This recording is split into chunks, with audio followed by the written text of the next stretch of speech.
Hey, what is up, guys? I'm going to be, and today I'm going to be saying why the Cleveland Cavaliers actually should not trade Kevin Love. And y'all might be thinking, well, Kevin Love is trash. Trade him. He's awful. He's terrible. He's garbage. He's worse than Hitler. Was Hitler good at basketball? If he was, he's better than Kevin Love. But I'm going to try to change your opinion. So, let's get right into this video so I can change your opinion right about now.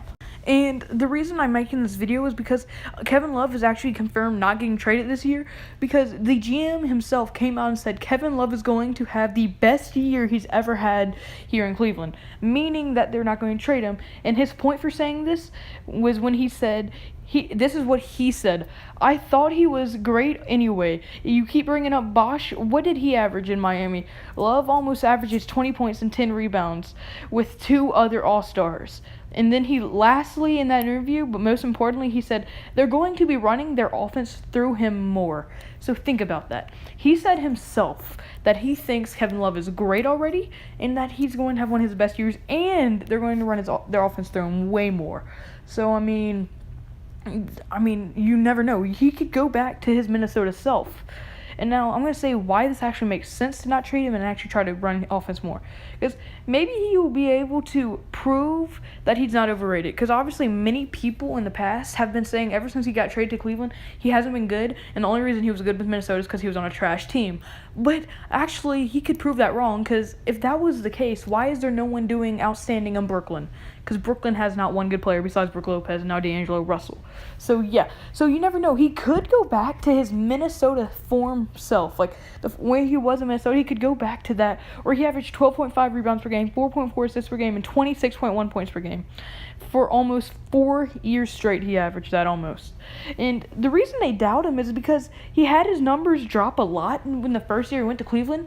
But whose numbers wouldn't drop when you're playing with one of the best players to ever live in LeBron James and one of the most ball-dominant point guards in Kyrie Irving, who likes to shoot, dribble, and his third thing is to pass, because he likes to get to the lane and shoot more than he does pass. And LeBron, obviously, he's going to get his, and he's going to score when he wants to and take over when he wants to. So, obviously, he's going to become a third option, dude. There's, no way he could have possibly kept the numbers where they were at if he wouldn't have been ball hogging, because you have LeBron, who takes over a game at any given point, and then Kyrie, who never passes. I mean, he passes, but it's his third option to do. If he could decide to rather shoot or drive, he would drive and shoot over pass any day. So no matter what happened, his points were going to have to go down because he's a third option in that offense. Keep in mind, LeBron's the first, Kyrie's the second, then you have then Kevin Love. And so Kevin Love going in there at the third option, anyone that's a third option's numbers aren't going to be as good as they were before. But also, one point that people are making, obviously he's scoring more in Minnesota because he was the first option in Minnesota. Now he's no longer first option. So, his numbers were going to drop anyway. And he's, like the GM said, he still averages 20 points and 10 rebounds per game. So to say he's overrated is ridiculous. And he's still a great player. And if they're running their offense through him even more, you never know how good that's going to be. So that's why I think this makes sense. And he's going to be more motivated, too, to prove them wrong. So that's actually my first reason to why I think this makes sense. Now let's get into reason number 2. My second reason is they're going to be showing the NBA something new. Meaning, before, they just had to guard Kevin Love as a spot-up shooter and worry about Kyrie and LeBron. As LeBron, just you have to worry about him, and Kyrie having to drive the lane and shoot on you. But before, they just had to guard the 3 and maybe the mid-range with Kevin Love, as that's pretty much all they really use Kevin Love for. And he's obviously much more than that, as he's probably a top 10 power forward in the league. But everybody, they're not using him right now. They're just using him to shoot. But now if they run their offense through him a lot more like they say they're going to do, and he's going to have his best year ever, people are not only going to have to worry about the best player in the world, LeBron, not only have to worry about one of the better point guards in the league, Isaiah Thomas, now that Kyrie got traded, but one of the best power forwards in the league in Kevin Love.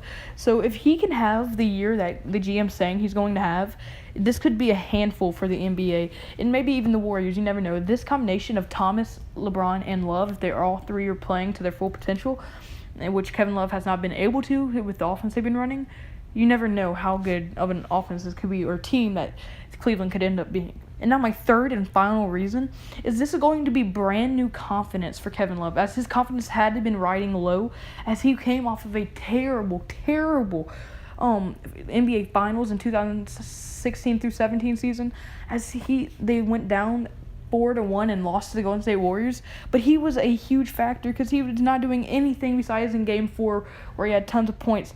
But still, I mean, after that, everybody was saying, oh, trade Kevin Love. Kevin Love's the reason we lost. He didn't do anything.